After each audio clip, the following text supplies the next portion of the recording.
मेरा इसमें कुछ नहीं, जो कुछ है गुरु तो तेरा तुझको अर्पण करूं, क्या लागत है मोर। गुरुमूर्ति गति चंद्रमा, सेवक नयन चकोर, पलक पलक निरखत रहो गुरुमूर्ति की ओर। प्रेम से बोलिए श्री सद्गुरु महाराज की जय। आगे में बैठे हुए हमारे सत्संगी बंधु तो जय घोष किए, हमारी माता लोग पाछे में उधर से आवाज नहीं आया। जय घोष क्यों करते हैं? लाभ हो तो करिएगा, लाभ नहीं हो तो नहीं कीजिएगा। लाभ क्या है? पहले कबीर साहब को सुनिए। हम लोग जय घोष करते हैं, इसमें सहयोग है मुंह का और जी का। कबीर साहब कहते हैं, कबीर मुख सोई भला, जा मुख निक से न, जा मुख नाम न निक से, सो मुंह कोने तो मुंह कोनो काम के नहीं। भगवान के गुण गाने में मुंह के भीतर में जरा गंदा चीज है। कौन चीज है गंदा? वो है जी।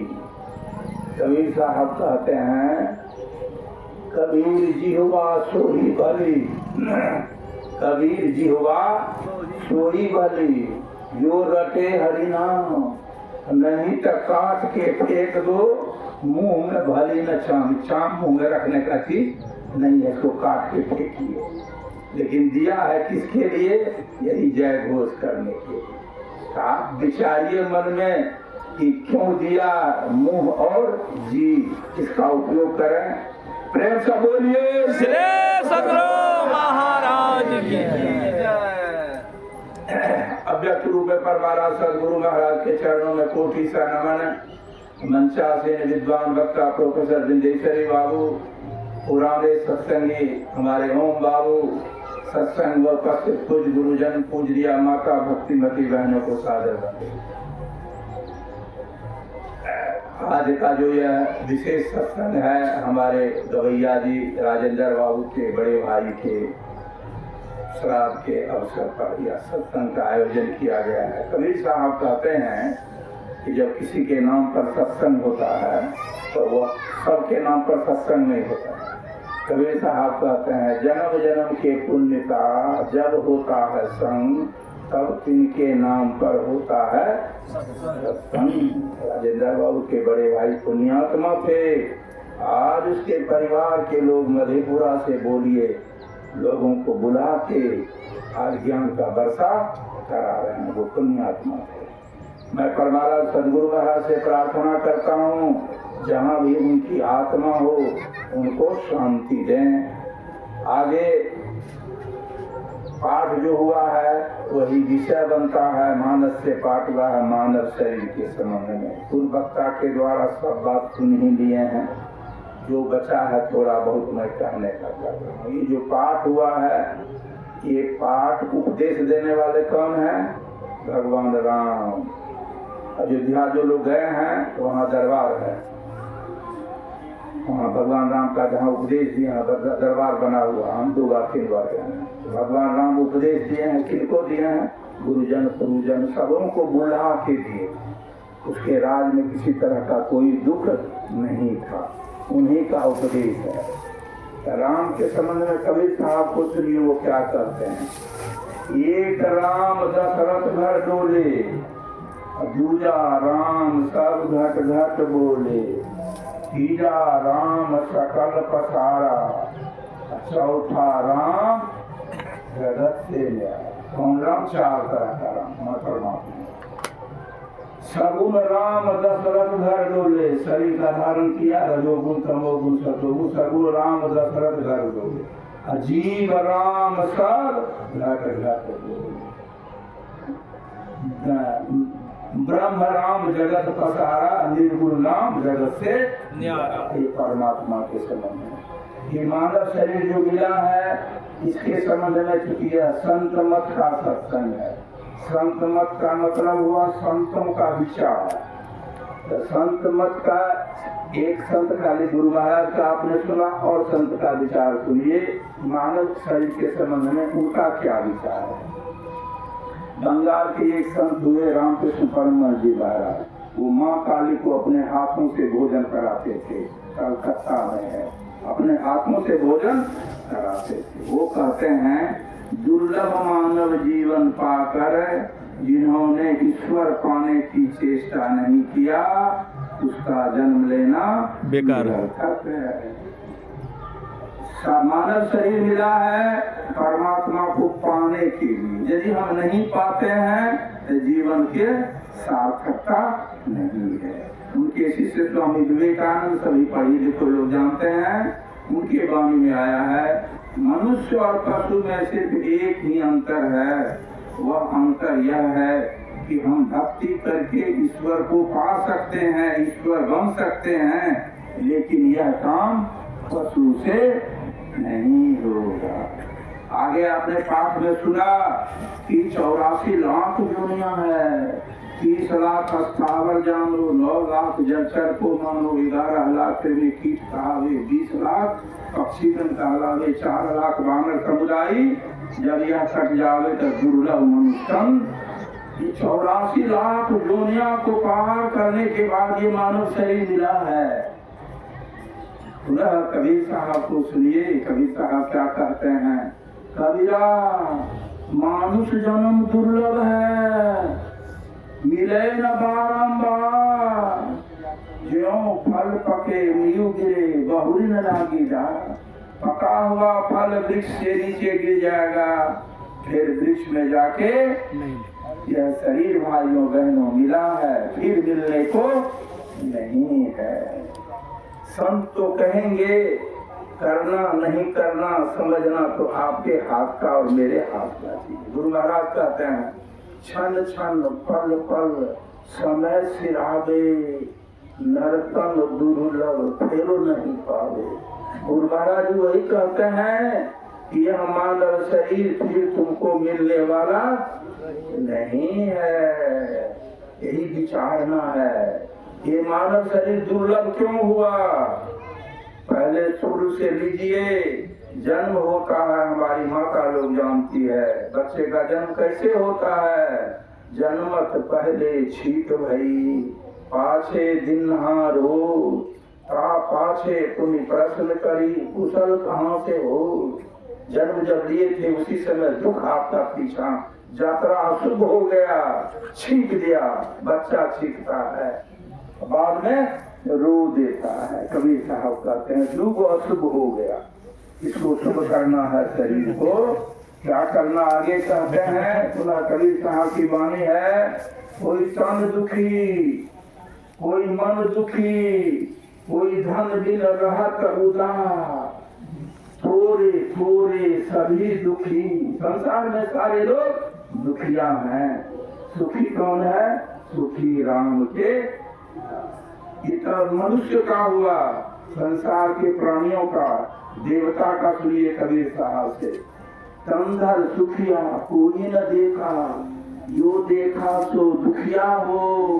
उदय अस्त की बात कहत है, सबका किया घाटे बाढ़े सब जग दुखिया। क्या गिरी क्या बैरागी हो, सुखदेवाचार्य दुख के डर से गर्भ से माया अपने माता के गर्भ में था, इस माया में नहीं फंसेंगे। आगे कबीर साहब फरमाते हैं सांच कहे तक कोई नहीं माने, झूठ कहा नहीं। कबीर साहब कहते झूठ नहीं बोलेंगे, सांच बात बोलेंगे। क्या है सांच बात?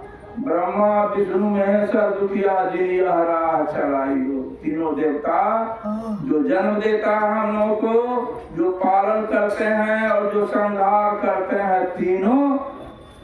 अरे संसार में सब दुखिया है, तब क्या होगा? सुखिया कैसे होंगे? युक्ति बताया अंतिम कड़ी में। कबीर साहब कहते हैं, कहे कबीर सुनो भाई साधु, संत सुखी मन जीती हो। एक ही उपाय है भाइयों बहनों, फॉर्मूला दे दिया कबीर साहब। वह क्या है? आपको जो मन को जीत लेता है वह सुखी हो जाए। गुरु महाराज कहते हैं गुरु महाराज की वाणी में आया है, संसारिक जितने आदमी हैं इसके ऊपर मन सवार है, और संत लोग मन के ऊपर सवार रहते हैं। एक ही अंतर है गुरु महाराज में हम लोगों में। हम लोग भी जिस दिन मन के ऊपर सवार हो जाएंगे, गुरु महाराज के ऐसा आपकी और मेरी पूजा होने लगेगी।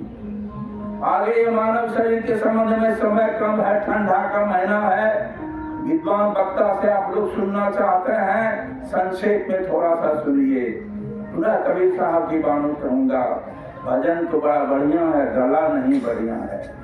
चूंकि आज श्राद्ध है, कबीर साहब की बाणी को सुनिए। जगत चला जाए केहू न रहैया, केहू न रहैया, केहू न रहैया, जगत चला जाए केहू न रहैया। चले गए कुंभकर्ण अरु रावण, चले गए राम लखन चारो भैया।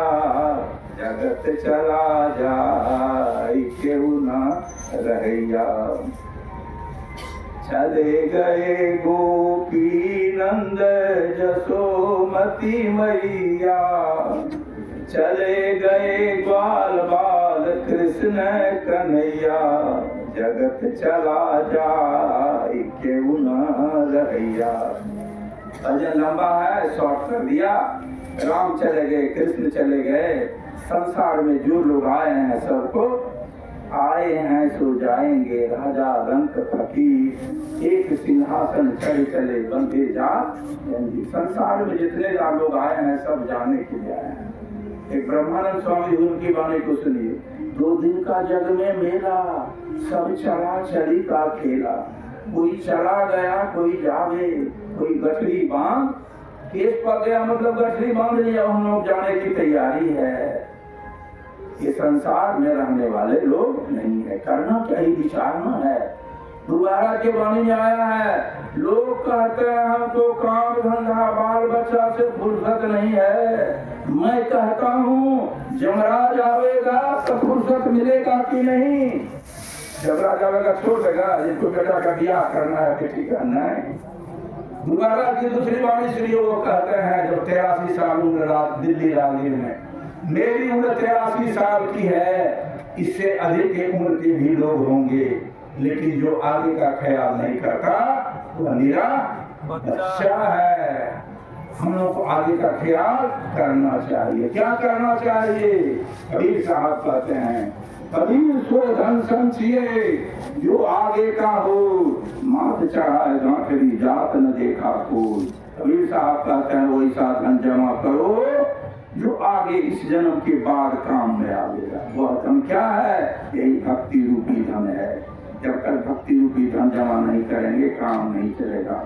देवी देवता सारे इसी शरीर में है। प्रवारा सदगुरु महाराज सत्संग योग में इसका चर्चा है, और गुरु महाराज का उपदेशामृत है, 4 से 61 पेज नंबर में आप लोग पढ़ लेंगे। सभी देवी देवता आंख के नीचे है, पिंड और ब्रह्मांड कहाँ कहाँ है? परमारा सदगुरु महाराज कहते हैं जहाँ पखाना करते हैं वहाँ गणेश जी का वास है, बुला मार्ग में। पेशाब जहाँ करते हैं वहाँ ब्रह्मा जी का वास है, यहीं से उत्पत्ति होती है। नाभि में ब्रह्म जी क्या कहते हैं, नाभि में विष्णु भगवान का वास है। बच्चे का भोजन माता बच्चा गर्भ में रहता है, कहाँ से होता है? इसी नाभि से होता है। हृदय में माँ पार्वती और शिव का वास है। कंठ में माँ सरस्वती का सरस्वती पूजा है, कंठ में सरस्वती का वास है, और यह आज्ञा चक्र है। इसके नीचे सभी देवी देवता है। आँख कान में 10 दिशा का वास है, आँख में सूर्य और तारा का वास है, नाक में अश्विनी कुमार का वास है। जितने सारी देवी देवता हैं सब आपके साथ में है ये शरीर। गुरु महाराज क्या कहते हैं? खोजो पंथी पंथ तेरे घट भीतरे, तू और तेरो पीग भी घट ही अंतरे। कहाँ है परमात्मा? आपके भीतर ना खुद परमात्मा है, इसीलिए ये सत्संग है। कबीर साहब को सुनिए, कड़ा शब्द कह दिया है, अंधा कह दिया हम लोगों को। कबीर साहब कहते हैं ई जगह अंधा कह समझाऊं, एक दूर होए उन्हें समझाऊं, सब ही भुलाना पेट के धंधा, पानी के घोड़ा पवन असवरवा, लुढ़ा की पले जस ओस के बुंदा, गहरी नदिया अगम बहे धरवा, खेबनहार घर के वस्तु सूझत नहीं, वस्तु मन ईश्वर घरे में है, परमात्मा बाहर, निज तन में खोज सज्जन, बाहर न खोजना, अपने ही घट में अरी है, अपने में खोजना। कैसे मिलेगा? हमको आपको पवित्र बनना पड़ेगा। 2 लाइन के खान पान करता के वाणी को विराम दूंगा, क्योंकि सर से आप लोग सुनना चाहते हैं। खान दोबारा कहते हैं, खान पान को प्रथम समारो, रस रस तब सब अब गुण को बारो। भक्ति करना चाहते हैं, भक्त बनना चाहते हैं, तो पहला चीज क्या है? भोजन को सुधारना होगा। अभी पाठ हुआ मछली के संबंध में, पुनः दोहरा रहा हूँ। तिलवर मछली खाए के कोटि गौ दे दान, काशी करवट ले बड़े तो भी नरक निदान। मांस मांस सब एक है, क्या हिरनी क्या गाय, आंख देख नर खाता है सीधे नर के जा। 2008 में मधेपुरा में बाढ़ आया था, इधर भी बाढ़ का पानी होगा। बाढ़ में गाय भी मरता है, शुगर भी मरता है। मुसलमान भाई शुगर से परहेज करता है, हम लोग गाय को माता मानते हैं। नहीं, नदी किनारे गाय मर गए, मछली तीर तीर खाए, वो मछली का हिंदू खाए, कहाँ गई हिंदूता? नदी किनारे शुगर मर गए, मछली तीर तीर खाए, वो मछली का तुरक खाए, तुरक में मुसलमान, कहाँ गई तुर्का? न हिंदू रहा ना शुगर है। हम लोगों के गांव में हमारे मेहतर भाई लोग रखते हैं, पोसते हैं, सुनिए उसके संबंध में संतवाणी में है। पहला शुगर वह है भाई जो गली कूचे की करी सफाई, बांस मिट्टी में पखाना जहाँ करता है, शुगर को हमारे मेहतर भाई छोड़ देते, वह साफ करता है। पहला शुगर वह है भाई जो गली कूचे की करे सुधारी। दूसरा शुगर मछली जो जल की करे सफाई। तीसरा शुगर मुर्गा मुर्गी, मुसलमान भाई के कोला में जाइए, मुर्गा मुर्गी नाले की करे सफाई, टुक टुक करके कीड़े को खाता है। चौथा शुगर वह है भाई जो चारों के करे सफाई, शुगरे है। आगे पेड़े के संबंध में थोड़ा सा काके बाने को विराम। कवि साहब ने कहा, पात लिए सब फरे, महुआ फरे पत खोर, पतीत के रस पिए का फल झटकाए न हो। महुआ है इस गाँव में, मरहरा में। आज का देखिएगा, झूठ होगा तो हमको खबर कीजिएगा। राजेंद्र संसार में जितने वृक्ष है, क्या होता है? पतझड़ होगा, बसंत ऋतु पत्ता झड़ जाएगा, फिर पल्लव होगा, फिर मंजर होगा, फिर गुज्जर होगा, फिर उसी में फल निकलता है। पर्दा में बाल बच्चा होता है पति पत्नी के, लेकिन यह निर्लज फल है। कौन? महुआ। पात लिए सब फरे, महुआ फरे पत, पतीत के रस पिए का फल झटका है ना। तो आगे हमारे राजेंद्र बाबू, इनके परिवार के लोग जो सत्संग कराए, बहुत अच्छा काम कराए। गुरु महाराज का वाणी है, अनुभव प्रकाश से जो भी पाठ हुआ उसमें लिखते हैं, सात्विक वृत्ति में रहते हुए जो कर्म करोगे तो धर्म होगा। ये जो जितना देर आप लोग सत्संग सुने भाई, धर्म का काम किए हैं, गुरु महाराज कहते हैं। 3 काम सत्संग का है। कौन कौन काम? ये सत्संग करना, करवाना, बोलना, सारे सत्संग का काम है। क्या होगा धर्म? कब देगा काम? सगुन भैया रहते कवि साहब की वाणी, निर्गुण भैया आगा देते, अधर्म भैया देते। जब शरीर त्याग करेंगे हम लोग नरक में नहीं जाएंगे। बाजार नहीं है जमराज का कि हम लोग को नरक ले जाएगा। क्यों? आप लोग सत्संग किए हैं, ये सत्संग जितना देर किए हैं, ये धर्म का काम किए हैं। जब शरीर त्याग करेंगे तो यह हम लोगों को लाभ देगा। गुरु महाराज की वाणी का के वाणी को विराम। गुरु महाराज समझाते हैं हम लोगों को, जो लोग सत्संग करते हैं महासुख के भागी होंगे। जो लोग सत्संग करते हैं वो महासुख के भागी होंगे। जब शरीर मर जाएगा तो यह संस्कार अगले जन्म में उसी तरह जाएगा जैसे शरीर के साथ छाया। छाया छोड़ता नहीं है। ये जो सत्संग का संस्कार रहेगा आपके साथ आगे जाएगा और दिनानुदिन आपका और हमारा उन्नति होगा। उदाहरण के तौर पर कह के वाणी को विदाम। वाल्मीकि तुलसी भय, सुखजी भय कबीर, जनक भय देही नानका ऊधो सूर। सत्संग करने वाले ये चारों पुरुष का नाम अभी दे रहे हैं। वाल्मीकि, आदि कवि वाल्मीकि थे, संस्कृत में लिखे थे ये रामायण। वही तुलसी आदि कवि वाल्मीकि तुलसी भय